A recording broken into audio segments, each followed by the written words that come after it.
नमस्कार मित्रांनो, मी संदीप रणसुबे माझ्या यूट्यूब चॅनलवर तुम्हा सर्वांचं पुन्हा एकदा मनापासून स्वागत करतोय। मित्रांनो, आजचा जो व्हिडिओ आहे हा कोंबड्याविषयी आहे। काल एक व्हिडिओ टाकला होता कोंबड्यांच्या खुराडाबद्दलचा आणि आज मी त्या कोंबड्या आज सोडलेल्या आहेत, पण त्याच्यामध्ये एक प्रॉब्लेम झालेला आहे आणि तो प्रॉब्लेम काय झालेला आहे हे मी तुम्हाला आजच्या व्हिडिओमध्ये सांगणार। तो व्हिडिओ पूर्ण बघायला विसरू नका। तर चला मित्रांनो, व्हिडिओला सुरुवात करूया। मित्रांनो, मागच्या व्हिडिओमध्ये मी दाखवलं होतं की खुराडा कसा बनवायचा आणि मी कसा बनवलेला आहे त्याबद्दल संपूर्ण माहिती मी कालच्या व्हिडिओमध्ये टाकलेली आहे। आणि त्यानंतर मी तुम्हाला हे सांगितलं की मी 5 कोंबड्या आणलेल्या आहेत। ह्या 5 कोंबड्यांमध्ये एक असा प्रॉब्लेम झालेला आहे की मला कोंबड्याला हे वेगळं ठेवावं लागलेलं आहे। हे पाहत असेल तुम्ही, माझा कोंबडा क्वारंटाईन करण्यात आलेला आहे मित्रांनो। आणि का क्वारंटाईन करण्यात आलेला आहे ते मी तुम्हाला आज सांगणार आहे। कारण ह्या ज्या 4 कोंबड्या आहेत या एका कोंबड्याला त्रास देत आहेत, मारत आहेत आणि मारल्यामुळे काय झालं हे तुम्ही बघून आश्चर्यचकित होसाल मित्रांनो।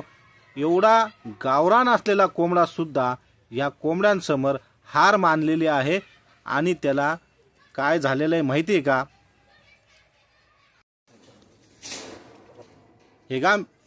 हे बघा मित्रांनो, मी तुम्हाला दाखवतोय।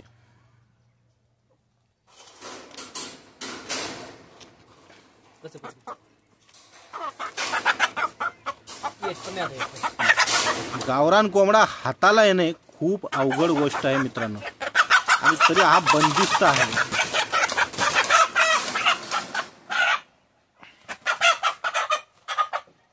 आण त्याला बाहेर।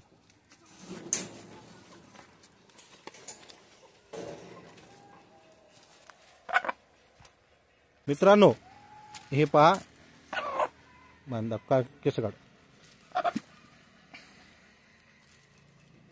हे बा, चोचा मारून मारून ह्याला इथं जखम करण्यात आलेली आहेत। आणखी थोडी केस बाजू काढ। हे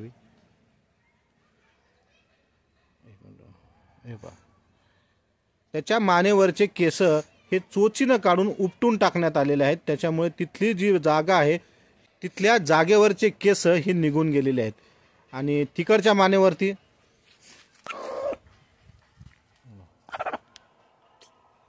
मित्रांनो किती वाईट प्रकारे या कोंबड्यांनी त्याला चोचा मारून मारून जखमा केलेल्या आहेत। त्यामुळे आम्ही ह्या कोंबड्याला काही दिवसाकरता क्वारंटाईन करण्यात आलेला आहे। ह्याला दाना पाणी आम्ही वेगळं टाकतोय। तर अशा अडचणी येत राहतात आणि तर मित्रांनो, कोंबडी पालन करताना अशा अडचणी येत राहतात। तर त्याकरता ज्या कोणत्या कोंबड्यांना इजा झालेली आहे, जखम झालेली आहेत, त्याला ताबडतोब क्वारंटाईन करावे लागतात। म्हणजे त्यांच्यापासून त्याला वेगळं ठेवावं लागतं काही दिवसाकरता। नंतर सुरळीत झाल्यानंतर ते एकत्र होतात। ज्यावेळेस कोंबडीला जखम दिसते किंवा रक्त दिसते तर त्यावेळेस ती त्याच्यावर वार करते आणि वार करून ती जखम मोठी करते। मित्रांनो, कोंबडीचा पिल्लू सुद्धा असला, स्वतःचं पिल्लू सुद्धा असलं तरी सुद्धा त्याला ती मारून टाकते मित्रांनो। तर त्याकरता काळजी घ्यावी लागेल तुम्हाला। जर तुम्ही कोंबडी पालन करत असाल तर तुम्हाला या गोष्टीकडे बारीकशीक लक्ष द्यावं लागेल। तुम्ही जर लापरवाही जर केली तर तुमच्याकडे असलेला कोंबडा किंवा कोंबडी हे मरून जातील। ते सोडून त्या जागेवर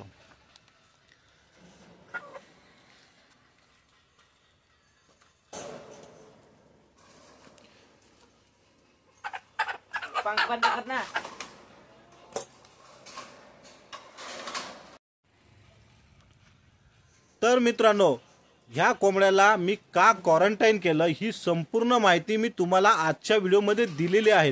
मित्रांनो, थोडीशी काळजी घ्या। तुम्ही जर कोंबडी पालन करत असेल तर तुम्हाला ज्या प्रकारे मी सांगितलेले आहेत त्या प्रकारे तुम्ही जर देखभाल केली तर तुमचं कोंबडा कोंबडी ही कोणीही मरणार नाहीत आणि तुमच्या व्यवसायामध्ये थोडीफार का विनाका वाढ होईल। कारण ही कोंबडा आणि कोंबडी त्यांचे पिल्लं पटकन मेले जातात आणि मेल्यानंतर माणसाला हा व्यवसाय करायला फारसा इंटरेस्ट राहत नाही, त्याचा जीव चढतो आणि त्यानंतर तो कोंबडी पालन हा व्यवसाय करत नाहीत। तर तुम्ही टेन्शन घेऊ नका आणि तुम्ही जर अशा प्रकारे त्यांची काळजी जर घेतली तर तुमच्या व्यवसायाला काहीच अडचण होणार नाहीत। छोट्या छोट्या टिप्स मी तुम्हाला माझ्या व्हिडिओद्वारे देणार आहेत। तर त्याकरता माझ्या चॅनलला सबस्क्राइब करायचं विसरू नका असेच व्हिडिओ मी तुम्हाला टाकत जाणार आहेत आणि तुम्ही हे व्हिडिओ कसे आहेत काय नाही हे मला कमेंट बॉक्समध्ये जरूर सांगा। पुढच्या व्हिडिओ करता प्रतीक्षा करा आणि मी लगेचच तुम्हाला माहितीपूर्वक व्हिडिओ टाकणार आहे तुमच्या फायद्याचा। तर पुन्हा भेटूया पुढच्या व्हिडिओमध्ये, तोपर्यंत बाय।